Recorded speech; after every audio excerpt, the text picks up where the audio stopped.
C'est le miracle d'un baiser déposé au creux d'un poignet malade, là où le pouls affolé trouve soudain le rythme d'une vague apaisée.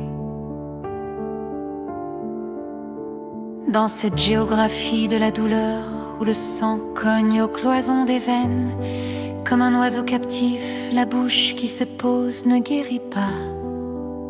Elle fait mieux, elle absout la peur, elle réapprend au corps le fleuve tranquille de son origine. La tendresse a des secondes qui battent plus lentement que les autres. Elle possède son horlogerie propre, un mécanisme secret dont les rouages de nacre ignorent l'urgence du monde. Sous son empire, le temps renonce à sa course rectiligne pour adopter la courbure d'un bois flotté. Les secondes ralentissent lorsque deux regards se croisent au-dessus d'un berceau. Le silence y est si dense qu'on croirait entendre la neige tomber sur du velours.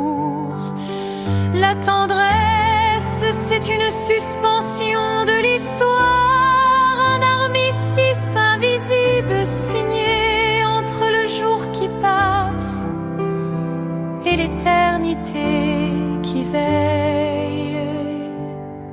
Cette même lenteur sacrée engourdit l'air lorsque deux paumes se rejoignent sans dessein, simplement pour éprouver la chaleur de l'autre comme un pain que l'on partage à l'entrée de la nuit.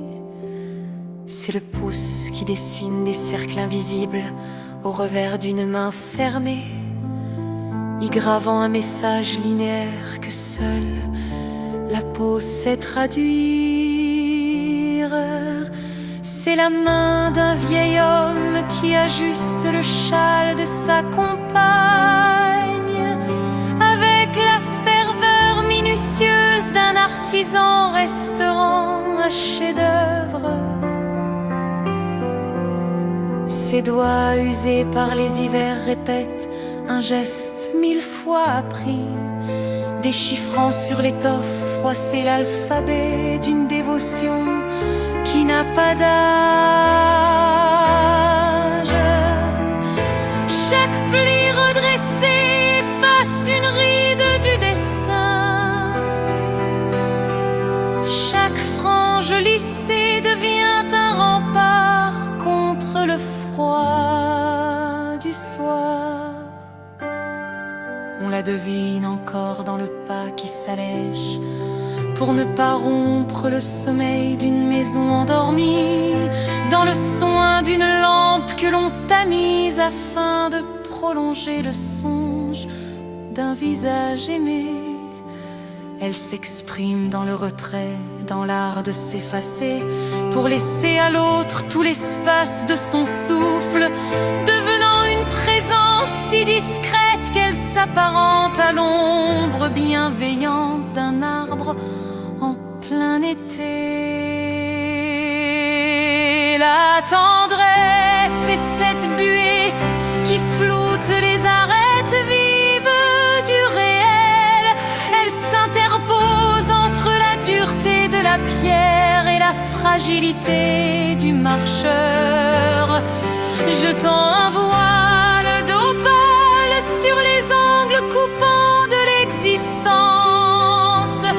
Elle est le drap frais sur une peau fiévreuse, cette promesse de pénombre et d'eau pure apportée à l'incendie de la chair, et la passance infinie des doigts qui démêlent des cheveux d'or, dénouant les nœuds de la fatigue avec la lenteur d'une prière muette. Elle se glisse dans l'inflexion d'une voix qui s'abaisse pour consoler, perdant son éclat pour ne garder qu'un murmure de source, un baume sonore qui vient combler les fêlures de l'esprit. Elle est le regard qui enveloppe les maladresses de l'âge ou de l'enfance, transfigurant la fragilité en une poésie précieuse que l'on protège du revers de la manche.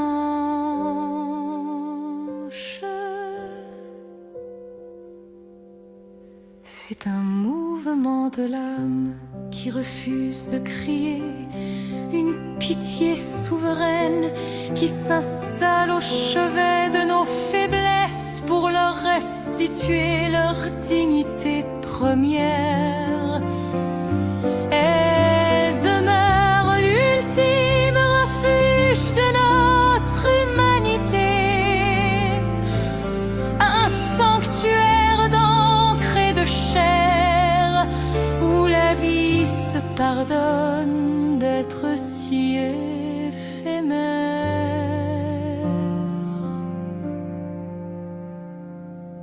La